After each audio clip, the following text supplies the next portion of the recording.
Okay. I'm here at the Filmfest Hamburg, and with me are Lucie Zhang and Makita Samba, who both star in the closing night film Les Olympiades. For our viewers who are not able to see the film right now, can you tell me in your own words what the film is about? It's a film about love and all sort of relationships. For example, familial relationships, friendship, love relationship, romance, everything. Yes. Okay. The film is set in the 13th district in Paris. What can you tell me about this arrondissement? It's one of the newest districts in Paris. It's actually like a technological district. There's many tech people working there, and all sorts of young people also. And it has plenty of big towers that was built in the 70s which have a name of Olympic cities. The one we shot in was Tours-Saint-Paul. Okay. Wow. And how did you come on board of this film? For me, it was last year on March. I saw an announce on Instagram, and I went on the casting. And I was switching between refused and accepted, and refused and accepted, and finally it's okay. I'm glad it worked out. And how about you? I was already there when she arrived, and we really worked with the casting director to give materials to the director, actually, to make our couple work, and also to make him, and he gave us feedback, and then we changed what we did, and that's how it happened. Actually, it was more work sessions than actually proper casting. I see. Since the director, Jacques Audiard, is already 69 years old, do you as a younger generation feel portrayed correctly in that film? Yes. Yes. No, actually we do. No, he really has a good memory, and he remembers what it is to be young, how it felt in his younger days. The film, one of the main inspiration for the movie is Ma Nuit chez Maud by Romer, which he saw when he was 14, and gave him a really good impression. He says that he saw it 7 times in 2 weeks maybe. So it was on his youth memories that we tried to work also. And how was working with Jacques Audiard on set? It was interesting. How come? How come? It's a director who, for this movie, we were talking about youth and how we try to portray us. There is like a rhythm that is really there is a faster pace in this movie, and that's actually how we worked. Every time we were like getting bored, or that the mood on the set was getting tedious or something, I said, no, we're going to do a new thing, we're going to do this like this, and do dynamic, whether it is on our acting or on the frames, on the lights. He's really dynamic. He puts the dynamism everywhere, actually. That's interesting. No time to stop and relax. Yeah, he's the youngest of us all. So you had a hard time shooting? The hardest time is not on the shooting, but on the repetitions, Yeah. rehearsals. Yes, 3 months of rehearsal, of creation, and yes, many things to work on. And how much was already in the script, or did you have a chance to improvise? Yes, a lot, I think. Yeah. I can't really compare with other experience because I didn't have, but I think there is a lot of improvisation, even on the coaching sessions. Yes, so I think yes, we improvised without words, with words, with just many types of improvisation. Yes.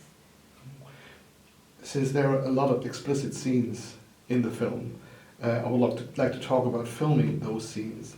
Because here in Germany we have an intimacy coordinator on more and more sets who ensures the well-being of actors who participate in sex scenes or other intimate scenes. Do you have something like that in France? Not yet, no. We were our own intimacy coordinators, but we had sessions with a dancing coach actually. Yes, but it's not especially for this. It's for everything. It's for how the characters move and how they exist in their bodies. So yes, but we had I think half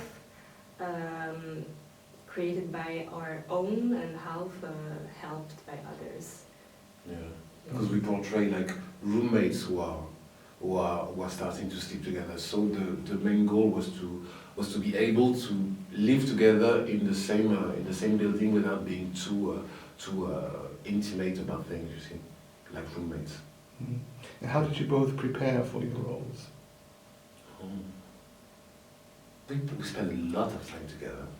Because of COVID, but because of rehearsals also, the only people we saw, she was the person I saw the most for like 3 months, the entire. And he was the second person I saw the most, after my parents and my family. Yes. So you both live in Paris, or? Yes, we do. She actually lives where I grew up as a kid. Oh, that's funny. Yeah. Coincidence. Coincidence. It's such a beautiful city. Yes. The film is completely in black and white, except one little scene. How do you feel about that? Is it a good choice, or would you have rather seen yourself in color? It's crazy because we saw ourselves in color, because to get this black and white popping out of the screen, we were like wearing on set crazy fluo colors. You see, there are wigs. We were like wearing like green, popping green, and the wigs that you see blonde on screen were green too. Where it was a crazy mix-up for us to have all those colors on set. So we didn't really see the black and white while shooting. While shooting, we didn't see, but at the end, when we saw the film, personally, I found it really interesting for the brain, because it forces us a little bit to imagine colors, and that's very funny for me. I think it looked perfect for me. The film is going to have its German premiere here tonight at the Filmfest Hamburg. What do you expect from tonight's screening? I don't know. Nothing. I don't know. No, reactions that. It's better to not expect. No, it's our first premiere abroad, so we are like excited to see. Yeah, very excited. Our non-Parisian audience will react to it. Actually. What's the word? Looking forward. Looking forward, yeah. Yeah. To see the reaction of the we're audience. looking forward. I'm pretty sure the reactions will be good, because after the press and industry screening, the reactions were really good. Okay. So, is this your first visit to Hamburg, or have you been here before? No, it's my first visit to Hamburg. I've been to Germany a few times, but Berlin no. I've been to Germany too in 2016, and I was on a family trip, a road trip with my family, nine people, and I was a little sleepy, so I forgot where we went. I've probably been there, but I forgot. And how long are you going to be staying here? Do you have time to see something in the city, or is it just hotel and cinema? I think it's the second option. No, we have a late flight now on Tomorrow? on Monday. Oh, you is for Monday? I Right. don't know. Maybe I stay less than you. Maybe I have time to visit. Yeah, I won't have. Please do so. It's beautiful here. Okay. Not as beautiful as Paris, but No, it seems so actually. yes. Here in Germany, we sadly have an ongoing problem and growing problem with racism, and we still don't seem to know how to deal with those right-wing parties.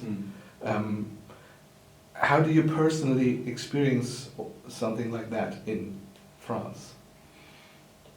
The funny thing about this movie is that the first thing Jack will say about this is that he was tired of seeing a movie non-culture, non-diversity movies, because it's not a reality, it's on the street. And that is what is funny about the 13th district. I had never been there as a kid, and I saw one of the most cosmopolitan neighborhood in Paris. It's a reality, so I don't know what to say more. Yeah, it exists. That's wonderful. How about your future? Is there anything you can already talk about? Any upcoming projects?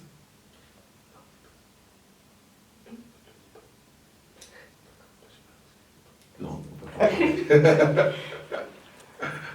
Nothing. Nothing. Oh, that's sad. Well, I hope to see you again on screen, because that movie is beautiful, and I think everyone should see it when it comes out here in January.